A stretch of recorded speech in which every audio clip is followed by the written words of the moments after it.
Hello everyone, I'm back for our stitch along and we are moving on to feather stitch. So I've drawn myself two parallel lines and I've put some little V's in place to get us started and to give you a sense of how we are going to be stitching. So you might find you want to do the same thing, and I've got some crochet silver or grey coloured crochet thread or pearl cotton, which I'm going to pop through. It's tied off at the back, and we're then going to come to this other bit of the V, the top right of the V, angle our needle through to the bottom of the V with our thread underneath the needle, so that we get a V shape there. Then we're going to come over to this side, and I'm doing it about equal distance with where the bottom of the other V is. Going to come down approximately an equal distance, again keeping the thread under the tip of the needle. So you're wanting a loop to form under the tip of the needle, and then pulling that one through.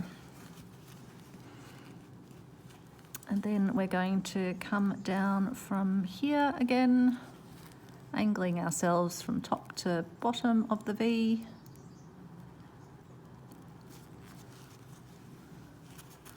And making sure the thread is under the tip of the needle so we get our next little V. And then we'll come over to here.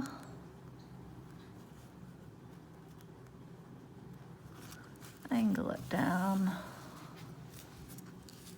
And then we'll keep working our way down. So now, again, always just going across to approximately equal across from where the bottom of your V is, and angling it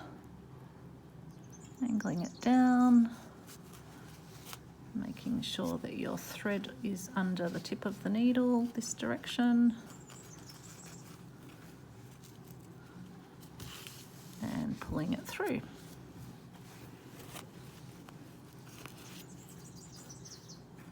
And then again, coming across equal to the bottom of the other V, angling it down, making sure you're forming that loop.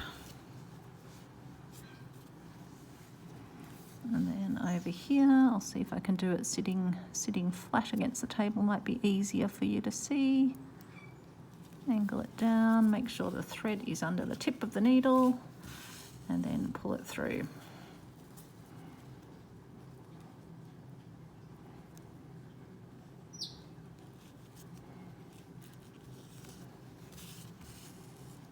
There.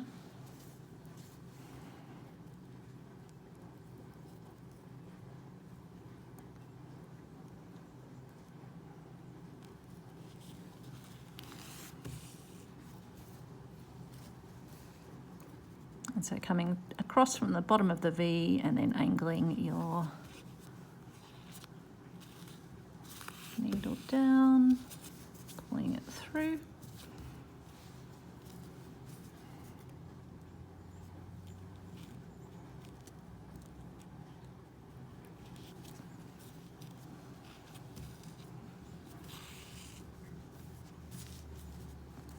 And then coming over from the bottom of that V.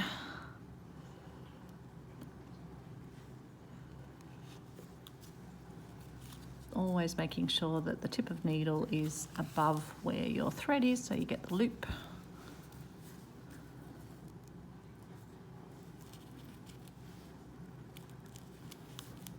And then just touch.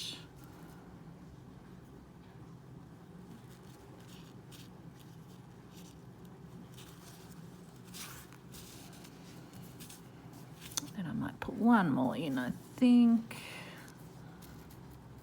Actually, that's probably all right there, I think, because we started just evenly at that end. So I'll just go through to the back, tie it off, and I do actually have my iron on, so I can just remove our guide lines and show you what it looks like. Just pop up for a moment, iron it off.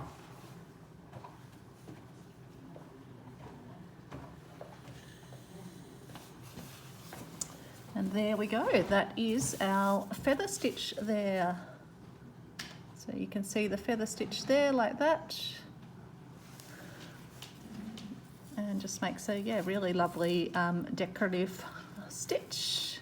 And the book tells us that it's often used to decorate babies and children's clothing. So we've got some other feather stitch variations coming up, so I suggest you have a piece of fabric. This is actually from an old pillowcase that I got the last time we were here in Bright from the op shop, and I thought it was kind of fun because it has these feathery little trims on it. So I hope you're having a great day or a great evening. It's a nice quick one this time around, but have fun playing with your feather stitch, and you can space it as you want to space it. So you can play with different, either closer together or further apart. Take care everyone, and I'll see you for the next stitch along tomorrow. Bye.